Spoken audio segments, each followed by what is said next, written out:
As you can see, Amanda failed in her attempt to raffle off my hat. I still have my hat. I still have a bet of $2 on it. You ain't getting it. So John told me during the morning address, he said, I got up and I spoke for like 3 minutes, and he told me that former CEOs would speak for 20 or 30 minutes, and I was thinking on my mind, what on God's creation could they talk about for 20 or 30 minutes? That's just, I don't have that much to say. Like John, I'm wondering if anyone had the opportunity to read my address that was in the program. If you did, you noticed that it was all about the changes that have occurred, primarily over the past 3 years at IAEI.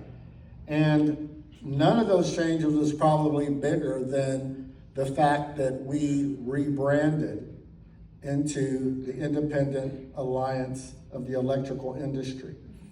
And, change is never easy, but it's always necessary. And the reason we changed our name is because we wanted our name to be a true reflection of who this organization has evolved to become. We are electricians. We are electrical contractors. We are building officials. We are combination inspectors. We are NERDLs. We are manufacturers. And of course, we remain electrical inspectors. Our diversity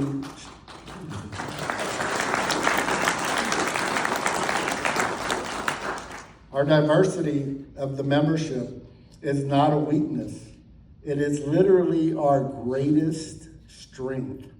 And so we wanted to better reflect who we have evolved to become, and that was the driving force behind the rebranding. And when you look around this room, rebranding is nothing new. I mean, you just heard John mention UL, rebranded into UL Solutions.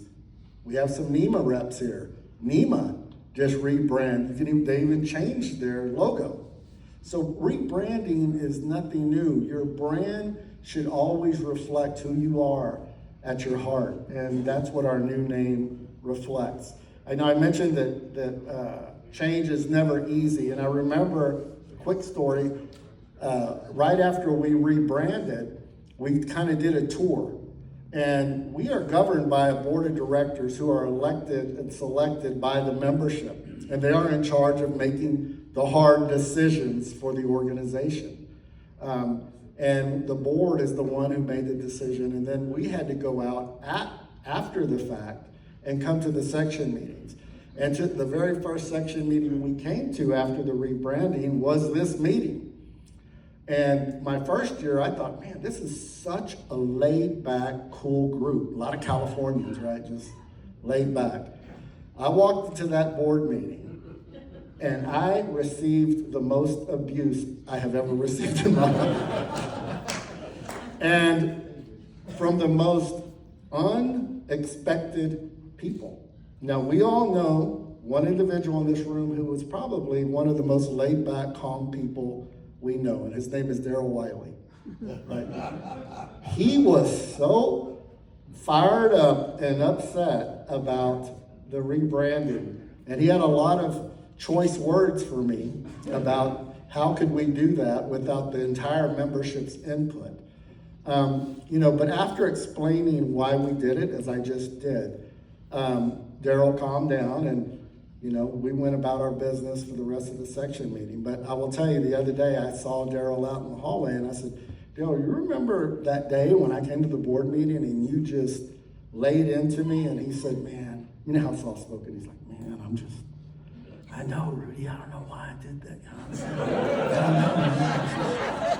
I just couldn't control myself. And he said, but you know what, Rudy? You know what? Now, when I hear somebody saying something about Rudy, I say, hey, don't be talking about Rudy. Don't be talking about Rudy. So Daryl and I have obviously mended fences, and he's one of my greatest supporters and has become a great friend of mine. I just want to close with this. In 2 years, we're going to have, in 2028, our 100th anniversary. What a milestone for this organization to have remained relevant for 100 years. And I just want to encourage everyone to be on the lookout for the final announcement of the time and location.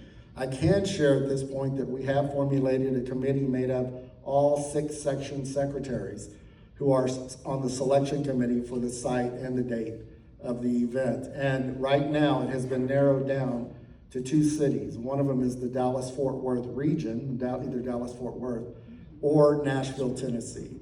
So you can count on it being in one of those 2 locations, and just stay tuned for the final information on the 100th anniversary. So again, thank you. I appreciate all y'all's support that you send to the international office, and enjoy the rest of your evening.